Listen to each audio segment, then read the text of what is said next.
Morning, નમસ્કાર વિદ્યાર્થી મિત્રો. ફરી એક વખત આપણું સામાજિક વિજ્ઞાનમાં આપ સૌ વિદ્યાર્થી મિત્રોનું હાર્દિક સ્વાગત છે. બાળકો, આજે આપણે પાઠ બીજો ભારતની અંદર બ્રિટિશ સત્તાનો આપણે શરૂઆતથી થોડું ઘણું રિવિઝન કરી લઈએ કે ભારતમાં બ્રિટિશ સત્તાનો ઉદય કેવી રીતે થાય. તો બાળકો, હજારો વર્ષોથી પ્રાચીન સમયથી ભારતના છે એ મરી મસાલા છે, સુતરાઉ કાપડ, ગળી, મલમલ, તેજાના આ બધી ચીજ વસ્તુઓની યુરોપના દેશોની અંદર અથવા વિદેશની અંદર ખૂબ જ માંગ રહેતી હતી. આ સમયગાળા દરમિયાન ભારત અને યુરોપ વચ્ચે બાળકો વેપાર માર્ગ ચાલતો હોય છે, જમીન માર્ગ અથવા તો જળમાર્ગે. પરંતુ 1453ની અંદર યુરોપ અને ભારત વચ્ચેના વેપાર માર્ગનું મુખ્ય કેન્દ્ર સ્થાન એ ઇસ્તંબુલ એટલે કે કોન્સ્ટેન્ટિનોપલ હોય છે, જે 1453માં તુર્ક મુસ્લિમ લોકો જીતી લે છે અને આ યુરોપવાસીઓને નવો જળમાર્ગ શોધવાની ફરજ પડે છે. 1492ની અંદર સૌપ્રથમ ભારતનો જળમાર્ગ શોધવાનો પ્રયાસ કરવા માટે ક્રિસ્ટોફર કોલંબસ આવે છે, પરંતુ અમુક આકસ્મિક સંજોગોને કારણે બાળકો ભારત આવવાને બદલે એક અલગ નવા જ પ્રદેશ ઉપર જઈ ચડે છે. વાસ્તવમાં બાળકો એને ખબર નથી કે મેં જે પ્રદેશની શોધ કરી એ વાસ્તવમાં ભારત નથી, હિન્દુસ્તાન નથી, પરંતુ એ જીવ્યો ત્યાં સુધી પોતાને હિન્દુસ્તાનનો શોધક માનતો રહ્યો. ખરેખર વાસ્તવમાં એ દેશ અમેરિકા હતો. અમેરિકા એવું નામ બાળકો અમેરિગો વેસ્પુચી આપેલું છે. આજે પણ બાળકો અમેરિકાના મૂળ વતનીઓ રેડ ઇન્ડિયન અને એનો જે કિનારાનો ટાપુ છે એ વેસ્ટ ઇન્ડિઝના નામે ઓળખાય છે. એના પછી જોઈએ બાળકો તો કે બીજો આ ક્રિસ્ટોફર કોલંબસ એ ભારતનો જળમાર્ગ શોધવાનો સૌપ્રથમ પ્રયાસ કરનાર બીજો વ્યક્તિ 1498ની અંદર વાસ્કો દી ગામા ભારતનો નવો જળમાર્ગ શોધવા માટે નીકળે છે અને અંતે એ ભારતનો જળમાર્ગ શોધી લે છે અને કાલિકટ બંદરે આવે છે. એ સમયે બાળકો કાલિકટનો રાજા જામોરિન અથવા એનું બીજું નામ સામુદ્રિક હોય છે અને એ તેમને ત્યાં વેપાર કરવાની છૂટ આપે છે. આમ ધીમે ધીમે ભારતની અંદર પગપેસારો થાય છે અને આ રીતે સૌપ્રથમ ભારતમાં આવનારી પ્રથમ પ્રજા તો કે પોર્ટુગીઝો, ડચ આવે છે, ડેનિશ આવે છે. આમ ધીમે ફ્રેન્ચો, અંગ્રેજો, એવી રીતે ધીમે ભારતની અંદર પ્રજાઓ આવે છે. આમ અંતે ભારતની અંદર સત્તા સંઘર્ષ માટે ફ્રેન્ચો અને અંગ્રેજો વચ્ચે સંઘર્ષ થાય છે. 3 કર્ણાટક વિગ્રહો અને અંતે અંગ્રેજો સત્તા સ્થાપવામાં સફળ થાય છે. સૌપ્રથમ ભારતની અંદર અંગ્રેજોનું જો કોઈ યુદ્ધ હોય તો એ હતું પ્લાસીનું યુદ્ધ. એ સમયે ભારતનો સૌથી મોટો પ્રાંત જો કોઈ હોય તો બંગાળ હતો.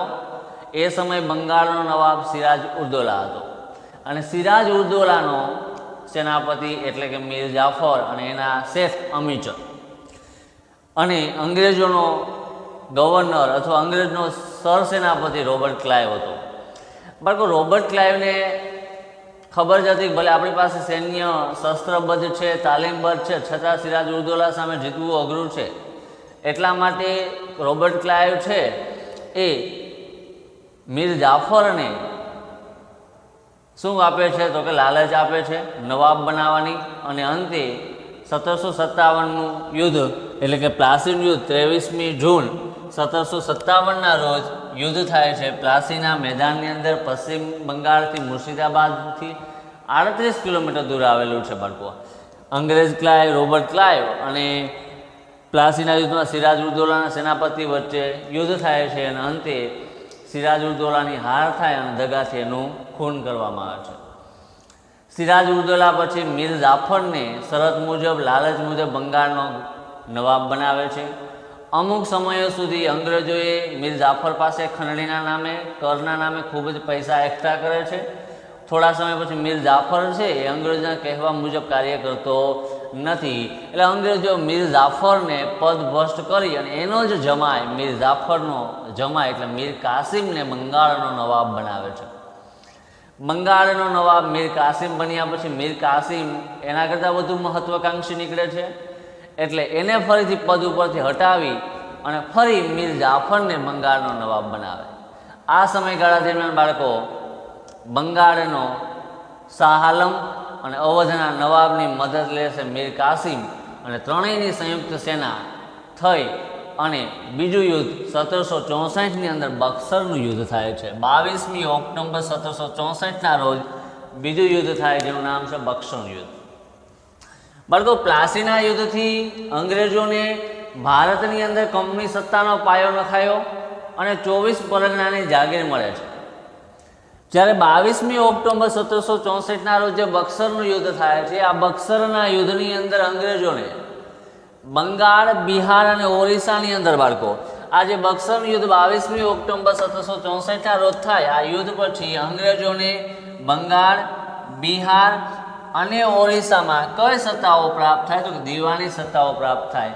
અને દીવાની સત્તાઓ એને ક્યારે મળે? તો 12મી ઓગસ્ટ 1765ના રોજ બાદશાહ એને કાર્યવિધિથી આપે છે. બાળકો, પ્લાસીના યુદ્ધથી ભારતની અંદર કંપની સત્તાનો પાયો નખાય છે અને 1764 22મી ઓક્ટોબર 1764ના જે પ્લાસીનું યુદ્ધ થાય, બક્સર યુદ્ધ એની અંદર કંપનીને ભારતની અંદર કાયદેસર વેપાર કરવો અથવા તેના પ્રથમ પાયો નખાયનો અને દીવાની સત્તાઓ પ્રાપ્ત થાય છે. એના પછીનો પોઈન્ટ જોઈએ બાળકો, આ યુદ્ધ પછી અંગ્રેજોએ અવધના જે નવાબ અને બાદશાહ જે શાહ આલમ હતા એની સાથે સંધિ કરી. જો બાળકો, બક્સરનું યુદ્ધ થાય છે મીર કાસિમ, અવધના નવાબ અને શાહ આલમ ત્રણેયની સંયુક્ત સેના વચ્ચે. અને એ યુદ્ધ પત્યા પછી અંગ્રેજોએ શું કર્યું? તો કે અવધના નવાબ અને બાદશાહ શાહ આલમ સાથે સંધિ કરી. આ સંધિની અંદર બાળકો એ લોકોએ પ્રસ્તાવ મૂક્યો હતો. શું પ્રસ્તાવ મૂક્યો હતો? કે અવધના નવાબે કંપનીને 50 લાખ રૂપિયા આપવાનું સ્વીકાર્યું. જો 50 લાખ, અવધના નવાબે કેટલા આપવાના? તો ભાઈ 50 લાખ રૂપિયા કંપનીને આપવાના. અને બાદશાહ શાહ આલમ છે એને વાર્ષિક 26 લાખની ખંડણી આપે. આ યુદ્ધ બેઠા પછી બક્સરનું યુદ્ધ થાય 22મી ઓક્ટોબર 1764. એ બક્સરના યુદ્ધમાં મીર કાસિમ, શાહ આલમ અને અવધના નવાબ ત્રણેયની સંયુક્ત સેના હોય. મીર કાસિમ આ યુદ્ધ હારે છે. પછી અંગ્રેજોએ બાળકો પોતાની બુદ્ધિ શક્તિથી એને આ બંને સાથે અવધના નવાબ અને બાદશાહ શાહ આલમ સાથે સંધિ કરે. અને આ સંધિ મુજબ અવધના નવાબે કંપનીને 50 લાખ રૂપિયા એ સમયગાળા દરમિયાન આપવાના અને બાદશાહ શાહ આલમે વાર્ષિક 26 લાખની ખંડણી આપવાની. ક્લિયર અહીંયા સુધી? સરસ. તો આપણે અહીંયા પહેલાં પ્રસ્તાવના જોઈએ.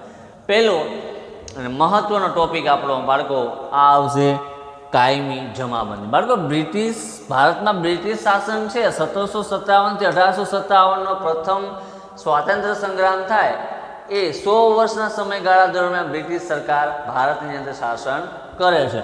1757 એટલે કે 23મી જૂન 1757માં કંપનીનું પ્રથમ યુદ્ધ ભારતમાં અને 1857નો પ્રથમ સ્વાતંત્ર્ય સંગ્રામનો પ્રથમ શહીદ મંગલ પાંડે આ 100 વર્ષના શાસનકાળમાં અંગ્રેજોનો ભારતની અંદર સારો વિકાસ કરે છે. બાળકો, પહેલો જ ટોપિક છે આપણો કાયમી જમાબંધી. કાયમી જમાબંધી એટલે શું? કાયમી જમાબંધી ભારતમાં ક્યારે આવી? કાયમી જમાબંધી લાવનાર ગવર્નર કયો? ચલો જોઈએ. એની શરતો શું હતી? જુઓ બાળકો, કાયમી જમાબંધી લાવનાર વ્યક્તિ કોર્નવોલિસ. ખાસ મહત્વનું એમસીક્યુ છે, બધા વિદ્યાર્થી મિત્રોનું ધ્યાન પાઠ્યપુસ્તકની અંદર હોવું જોઈએ કે કાયમી જમાબંધી દાખલ કરનારો વ્યક્તિ એટલે કે કોર્નવોલિસ. 1793ની અંદર ખાસ યાદ રાખજો એમસીક્યુ, 1793માં કાયમી જમાબંધી ભારતની અંદર કોણ લઈ આવ્યો? કોર્નવોલિસ. 3 એમસીક્યુ. ક્યારે? તો કે 1793માં.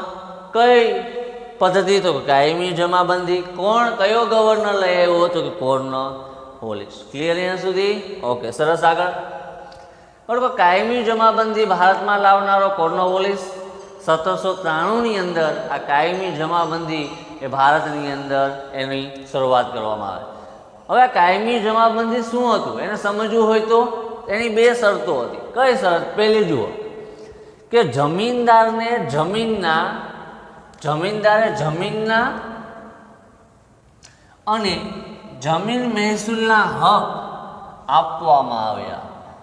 જમીનદાર હતા જેની પાસે વધુ જમીન હતી એ જમીનદારોને જમીનના હક અને જમીન મહેસૂલના હક આપવામાં આવ્યા. એટલે કે જે મોટો જમીનદાર છે એણે પોતાની જમીનનો હક આપ્યો અને એને મહેસૂલ ઉઘરાવવાનો હક આપવામાં આવ્યો. મહેસૂલ એટલે કર, જમીન ઉપર જે કર લેવામાં આવે એને બાળકો મહેસૂલ કહેવાય છે. તેમણે સરકારના એજન્ટ તરીકે કાર્ય કરવાનું હતું. જુઓ બાળકો, અત્યારના સમયની અંદર તલાટી કમ મંત્રી છે એ આપણે ગામડે ગામડે એને પંચાયત પાસેથી જમીનનો કર વસૂલ કરે છે.